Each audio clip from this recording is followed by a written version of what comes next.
foreclosure data. Also, we will talk about the latest data out of the MLS. We will also talk about Case-Shiller and FHFA prices. Remember, these prices are really, really old data, but we will go through them nonetheless. We will talk about that and more, but let's talk about foreclosures. Let's talk about foreclosures. What is going on? We've heard about delinquencies. We've been told that foreclosures are coming.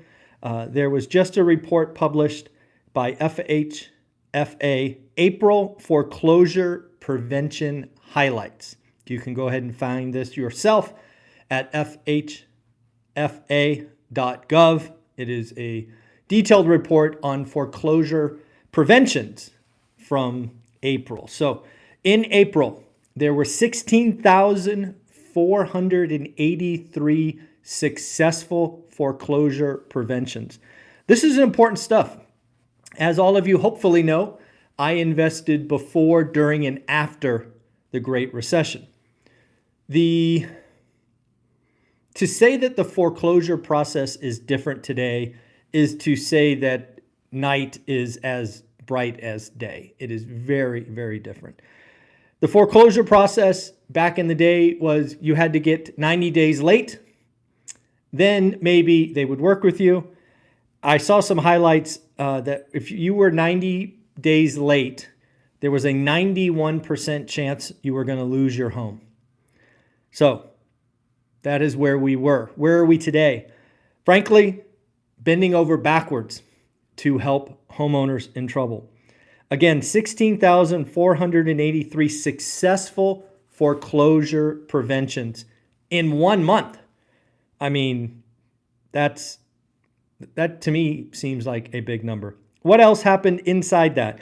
Well, 39% of those were permanent loan mods, where they were modifying the loan. Of those, 78% of those were simply extensions. They took the duration out. If you guys don't remember, one of the biggest tools that they were doing for modifications where they were taking what was likely a 30-year term and expanding it to 40 years. Now, they didn't say exactly what the longer term was, but I think it's a reasonable guess to think that most of them just extended the term to 40 years. They could have done other things, of course, but that is my guess. While 78% had extended term, 22% had some principal forbearance. Okay, so again, lots of kind of weeds and kind of nitty-gritty stuff about foreclosures. Then they went into delinquencies. We have heard a lot about delinquencies. Again, this is from FHFA. I ask you to go look up the data yourself. Delinquencies, 30 to 59 days. So that's missing one payment. Declined to 0.86, less than 1%. Serious delinquent, which is your 2 months down, 60 days or more, declined to 0.5%. Again, these numbers are, I don't know, they're interesting. They're certainly below trend. I think a lot of this has to do with just the sheer number of people going through foreclosure prevention. So again, delinquencies are not spiking as of yet, but you can, of course, go look at the data yourself. The other thing to look at is foreclosure sales and foreclosure starts. So a foreclosure sale is at the end of the process, right? You've lost your home. There is a new owner. In the month of April, there was 1,041 foreclosure sales. Folks, if you were going to annualize that, that's like 12,500 foreclosures. 12,000. Again, reminding you of the Great Recession, we were routinely seeing 2 million foreclosures. So again, to say that today is just like the GFC is to be foolish and wrong. How about foreclosure starts? Don't tell me about the completions, tell me about the starts.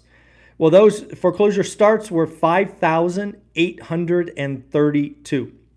That was down 1% from the previous month. Foreclosure sales, I forgot to say, was down 3% from the previous month. Again, folks, don't believe the narrative out there. Go look at the data yourself. Delinquencies, again, below 1%. Serious delinquencies, 0.5%.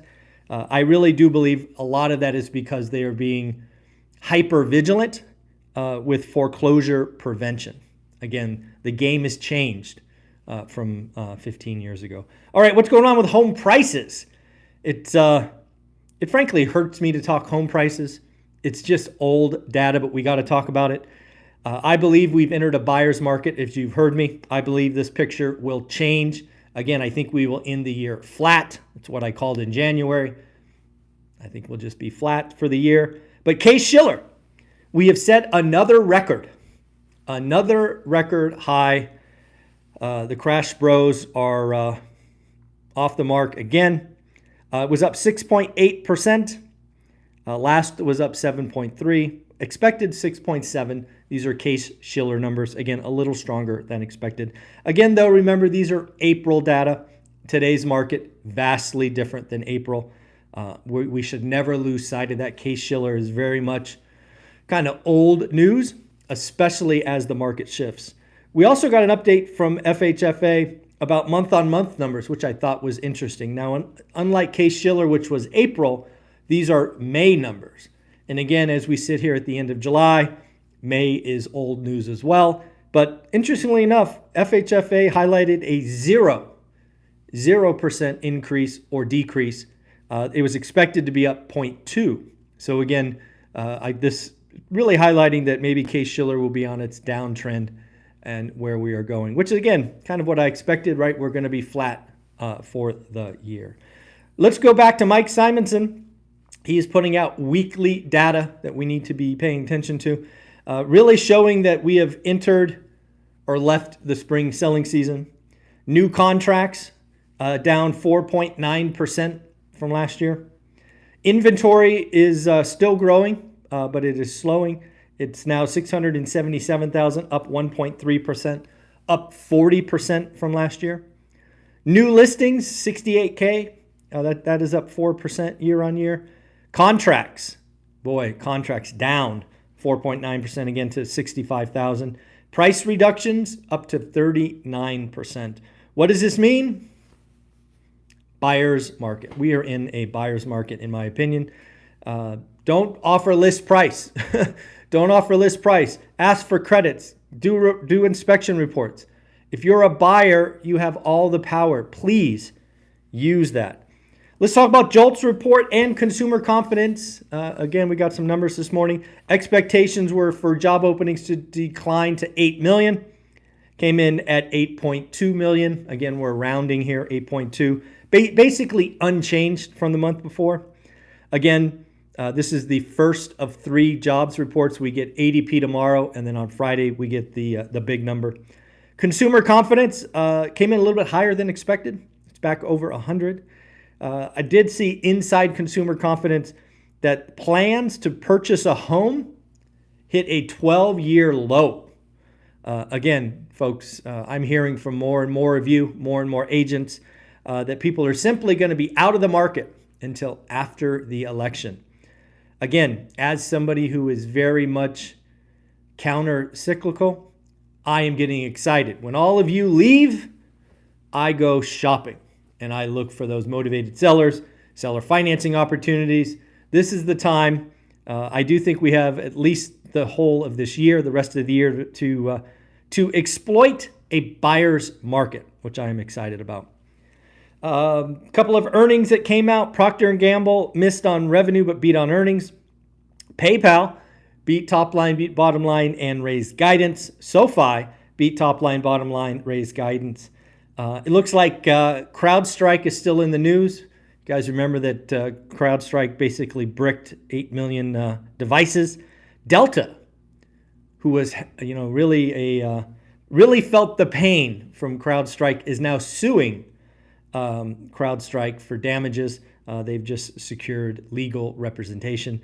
I'll take a wild guess that Delta will not be the only one seeking damages. It will be interesting to see how this plays out. Don't forget, if you are in the real estate game, the world changes on August 17th. August 17th, 3 short weeks away. That is when the NAR settlement goes into effect. Remember, buyers, you're going to have to sign a purchase agreement of some kind just to start looking at homes. Make sure you read those. You don't want to get caught paying something if you don't need to. And also the MLS will stop displaying buyer's agent commission. So a lot of stuff going on, folks. Again, remember, this is the daily financial news. It's something we do 5 days a week. We do it live, and I hope you appreciate that. Have a wonderful day.